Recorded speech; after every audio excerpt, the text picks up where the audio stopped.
जालिमन औ मजलूमन, और लोगों अपने भाई की मदद करो, चाहे वो जालिम हो या मजलूम, चाहे वो जालिम हो या मजलूम। साहबा ने कहा अल्लाह के रसूल, मजलूम की मदद तो करना चाहिए लेकिन जालिम की नहीं, जालिम की मदद क्यों करूं? तो अल्लाह के नबी फरमाते जालिम की मदद ये है, उसको अपने भाई पर जुल्म करने से रोक दो, जालिम को जुल्म न करने दो और मजलूम पर जुल्म न होने दो, जालिम को जुल्म से रोक दो, ये जालिम की मदद है। फिर अल्लाह ताला ने खुद हमारे नबी से कहा कि सुनो, मजलूम की बद्दुआ जब निकलती है तो मजलूम की आहट जब उसकी जबान से निकलती है तो सीधे वो अर्श के पास मेरे पास आती है, आसमान के फरिश्ते ऑटोमेटिक दरवाजा खोल देते हैं।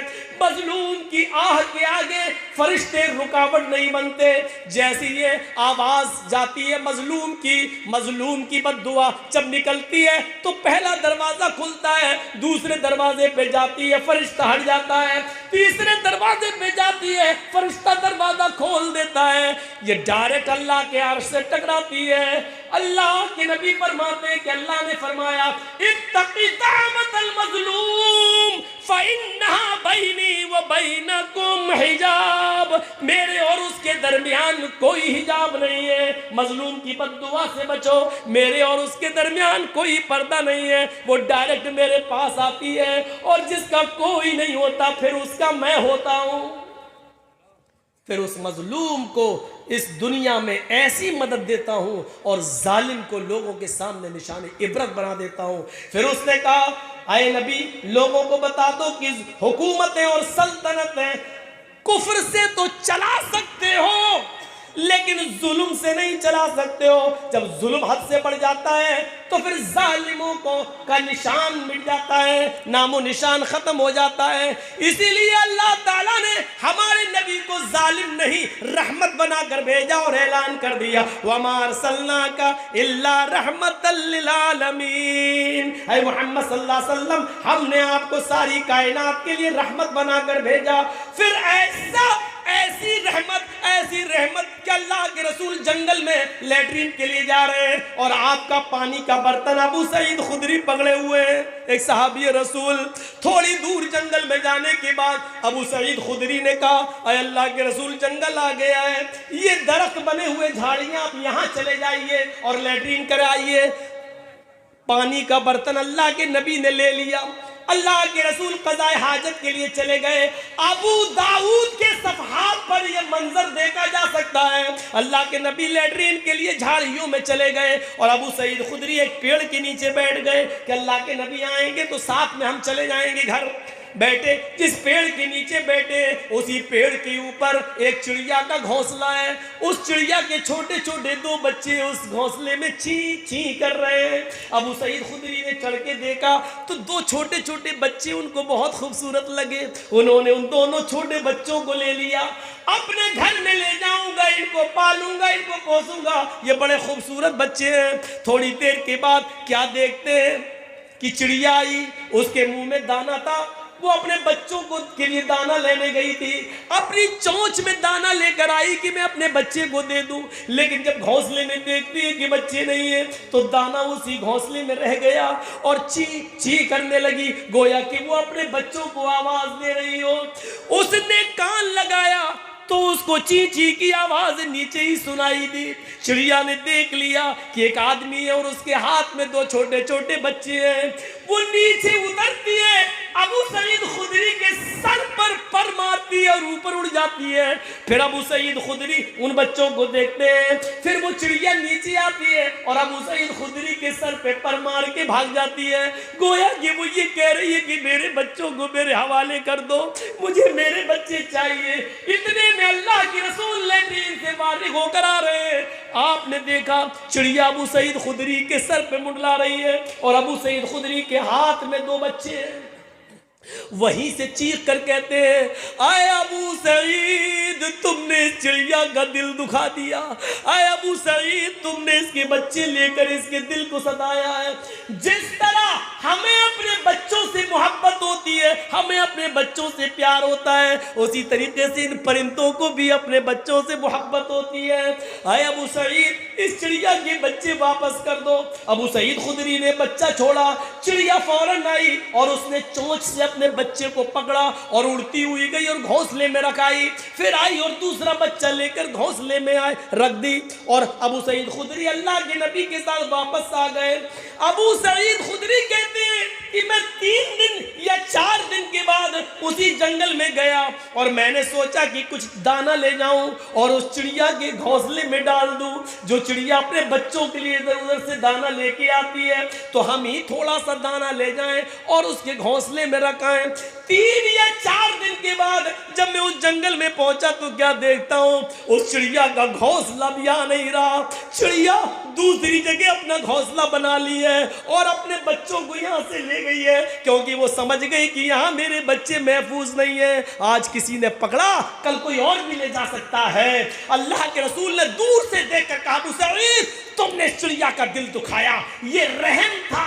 और जिस नबी के अंदर परिंदों के लिए इतना रहम हो, इंसानियत के लिए कितना रहम होगा, इंसानियत के लिए कितना रहम होगा। इसीलिए किसी मुल्क को चलाने के लिए, किसी देश को चलाने के लिए रहम और रहम दिल की बहुत सख्त जरूरत है। और जिस इंसान के दिल से रहम निकल जाए तो याद रखना वो निजाम नहीं चल सकता है। और अगर किसी भी बादशाह और किसी भी सरबराह और किसी भी सुपर पावर आदमी के अंदर से अगर रहम का जज्बा निकल जाए तो वो देश को भी बर्बादी के दहाने पर ले जाएगा, क्योंकि जब रहम नहीं है तो वो देश पर भी जुल्म करेगा और देशवासियों पर भी जुल्म करेगा। इसलिए रहम का होना और रहम दिल का होना जरूरी है। और इसीलिए अल्लाह ताला ने मोहम्मद रसूलुल्लाह को पूरी दुनिया के लिए रहमत बनाकर भेजा था, ताकि पूरी दुनिया का निज़ाम अच्छी तरीके से चलता रहे।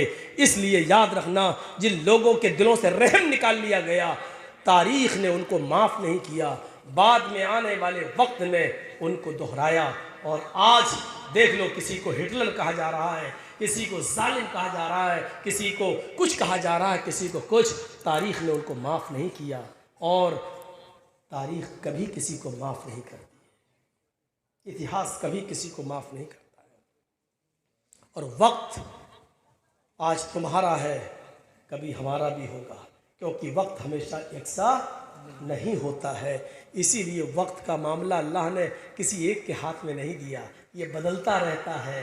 और अल्लाह ताला ये बताता रहता है, सुनो, आज तुमने ये किया, कल तुम्हारे ऊपर भी कोई है। और ऐसा हम इसलिए करते हैं ताकि तुम ये समझ जाओ कि तुम लोगों के ऊपर भी कोई और है, जो क़यामत के दिन हिसाब व किताब होगा। तो मेरे भाइयों, यहाँ पर हमें और आपको सोचना चाहिए। तो ये आपने समझ लिया कि उसकी नीयत अच्छी थी, इसलिए अल्लाह तबारक व तआला ने कोई गिरफ्त नहीं की और उसको माफ़ कर दिया। एक वाक़या और सुनाऊंगा। यहाँ नीयत क्या थी? यहाँ तो ये नीयत नहीं थी कि अल्लाह तू मेरा बंदा, नहीं, नीयत क्या थी? वाकई तू मेरा रब है। लेकिन वो बेचारा धोखे से कह गया, नीयत नहीं थी, निकल गया। लेकिन यहाँ मामला क्या था? बुखारी शरीफ में यह भी वाकया, एक आदमी को बुलाया जाएगा जो कत्ल हुआ होगा, गर्दन कटाया होगा, मैदान जंग में लड़ा होगा। अल्लाह ताला उससे कहेगा, हमने तुम्हें जिंदगी दी थी, क्या किया तुमने?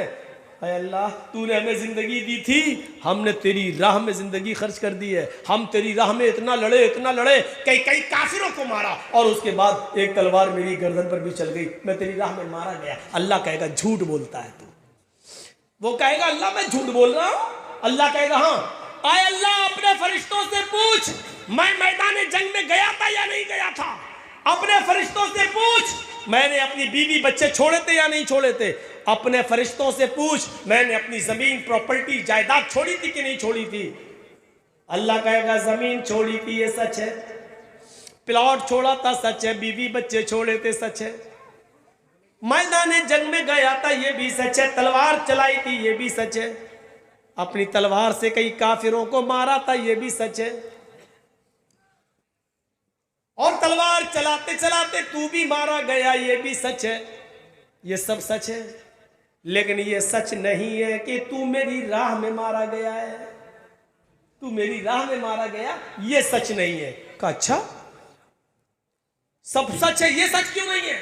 अल्लाह कहेगा जब तू मैदान जंग में तलवार चला रहा था, लड़ रहा था और काफिरों को मार रहा था, तो तेरे दिल में ये नीयत थी, फिर नीयत आ गई, तेरे दिल में ये नीयत थी कि लोग मुझे बहुत बड़ा बहादुर कहें, बहुत बड़ा जरी कहें, वीर कहें, हीरो कहें, तलवार चलाने में एक्सपर्ट कहें, लोग मुझे बहुत बड़ा तलवार चलाने वाला कहें। तू जो चाहता था दुनिया में शोहरत, वो तुझे मिल गई।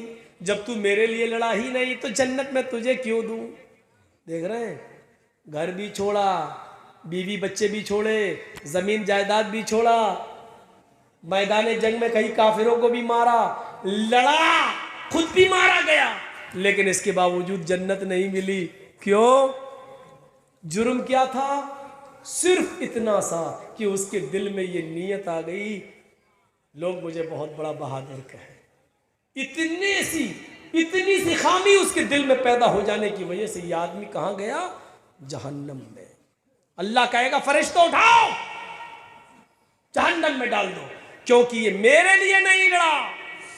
कल जुमा है ना, मस्जिद भर जाएगी। क्यों? लोग ये ना कहें कितना बड़ा कमीना है, जुमे तक की नमाज नहीं पढ़ता। ये एक टाइम की नमाज एक हफ्ते के बाद हम पढ़ेंगे भी तो वो भी मोहल्ले वालों के लिए, गांव वालों के डर से कि ये लोग ये ना कहें कि जुमे तक की नमाज नहीं पढ़ता। ये इबादत नहीं है। इतनी सी नीयत पर उसकी शहादत का सर्टिफिकेट उससे छीन लिया गया। अब वो शहीद नहीं, जहन्नमी है। उसकी गर्दन कटी, खून निकला, वो खून का कतरा कि अल्लाह के नबी फरमाते हैं जब कोई अल्लाह की राह में कत्ल होता है, उसके खून का पहला कतरा जमीन पर गिरते ही अल्लाह उसके खून के, उसके गुनाह को माफ कर देता है। वो शहीद जो अल्लाह की राह में मारा जाता है, कयामत के दिन अपनी कब्र से ऐसे ही उठेगा, उसके जिस्म से खून बह रहा होगा।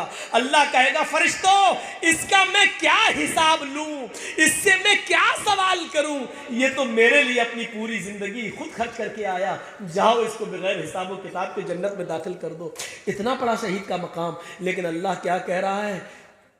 तेरा खून का कतरा गिरा, गर्दन कटी, सब कुछ हुआ, बीवी छोड़े, बच्चे छोड़े, जमीन जायदाद छोड़ी, लेकिन तू मेरे लिए नहीं लड़ा। तूने दिल में ये नियत कर ली कि लोग मुझे बहुत बड़ा बहादुर कहें। उठाओ आए फरिश्तों, इसको बहादुरी की इज्जत मिल गई, शाह बहादुरी का इनाम दे दिया गया। दुनिया में ये जो चाहता था उसको वो शोहरत मिल गई, दुनिया में जो चाहता था वो मैंने दे दिया, अब आखिरत में इसका कोई हिस्सा नहीं। पकड़ो, फेंको, जहन्नम में डाल दो।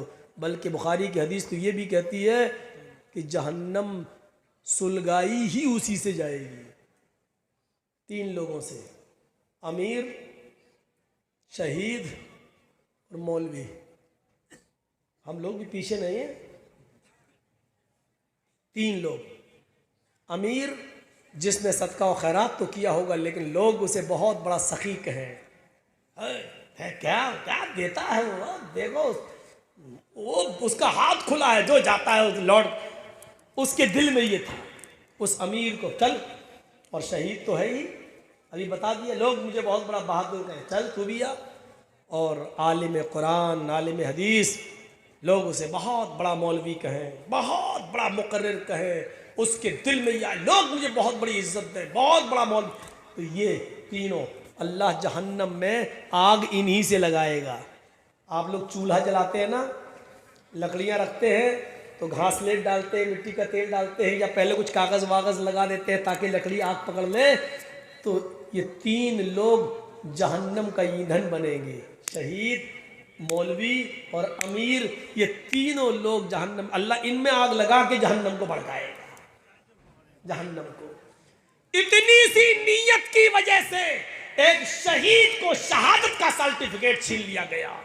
काम कितना अच्छा किया उस बेचारे ने, अल्लाह की राह में कत्ल हुआ, बीवी बच्चे सब छोड़े, जमीन जायदाद प्रॉपर्टी घर मकान सब छोड़ा, काम कितना अच्छा किया। कई काफिरों को मारा, काम कितना अच्छा किया, खुद भी मारा गया, काम कितना अच्छा किया।